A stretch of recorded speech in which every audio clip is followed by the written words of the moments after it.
La Pentecôte n'est pas un instant, la Pentecôte n'est pas de l'histoire, mais elle est une vie. Précision importante apportée par pasteur François Kayola de la paroisse Victoire au cours de la commémoration de la Pentecôte ce dimanche 31 mai. Tout a commencé par un moment d'adoration. Je ne suis qu'un pèlerin, je ne suis qu'un passager, je revois mon Seigneur, je revois mon Jésus.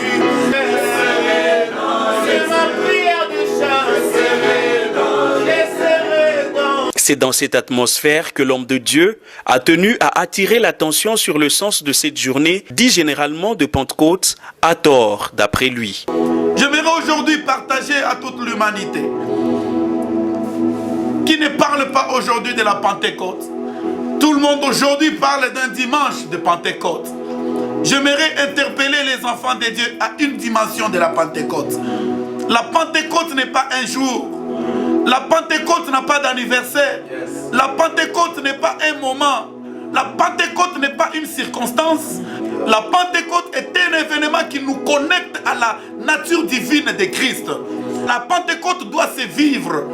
Donc, ne parlez pas de la Pentecôte un jour et vous oubliez ça. Non, la Pentecôte, vous devez l'expérimenter. Ils ont été appelés pentecôtistes après avoir expérimenté la puissance de la Pentecôte. Donc, la Bible dit dans le livre d'Actes des Apôtres, chapitre 2, verset 2, la Bible dit, tout à coup, il vint du ciel un bruit. Tout à coup, c'est un événement spontané. Quand tu acceptes d'abandonner le monde, quand tu acceptes de suivre le Seigneur Jésus dans ta vie, quand tu acceptes de marcher avec le Seigneur Jésus, il va te donner sa puissance. Il va te donner sa gloire. Tu vas marcher pas selon la direction de ce monde, pas selon le mouvement de tes amis ou les comportements de ton environnement, mais tu seras conduit maintenant. Tu vas marcher selon la direction de la puissance de la Pentecôte, qui n'est d'autre que la puissance du Saint-Esprit. Quand tu marches selon la puissance du Saint-Esprit, tu seras différent. C'est pourquoi la Bible dit, ils se sont séparés, ils sont allés dans la chambre haute. C'est un signe de la séparation. Ils se sont d'abord séparés du monde. Ils sont allés dans la chambre haute. Et quand ils sont allés dans la chambre haute, la Bible dit tout à coup, le Saint-Esprit vint sur eux. Et quand tu te sépares de tes mauvais amis, le Saint-Esprit va se manifester dans ta vie. Tu auras une vie heureuse. Tu auras une vie de souvenirs. Tu auras une vie de témoignages. Parce que tu vas te séparer de tous les malfaiteurs de ce monde. Quand le Saint-Esprit vient sur toi, il te donne une autre nature. Il te donne une autre identité. Quand le Saint-Esprit vient en toi, tu ne resteras pas statique.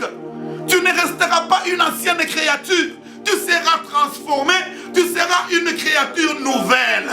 Ils ont parlé en d'autres langues. Depuis que tu as reçu le Saint-Esprit, est-ce que tu as déjà parlé en langue? Depuis que tu as reçu le Saint-Esprit, est-ce que tu as déjà prophétisé? La langue n'est pas là seulement pour les pasteurs. La langue n'est pas là seulement pour les bishops.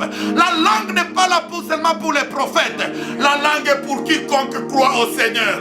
Tout celui qui abandonne le monde, tout celui qui laisse le monde et vient au Seigneur, il vivra la puissance de la Pentecôte.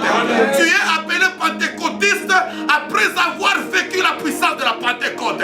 Après avoir expérimenté la puissance de la Pentecôte.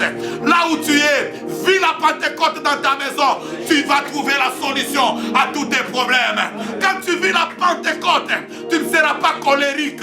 Tu ne seras pas voleur. Tu ne seras pas mendiant. Tu ne seras pas pauvre. La Pentecôte te donne la richesse. La Pentecôte, c'est une richesse. La Pentecôte bannit la peur. Tu as la peur parce que tu n'as pas encore vécu la Pentecôte. C'est le temps de la Pentecôte. Vivons la Pentecôte. La pandémie va disparaître. La paroisse Victoire est située au numéro 2 de l'avenue Kigoma, quartier industriel, commune Kampemba. Là où tu es, sois touché. Que ton mariage soit restauré.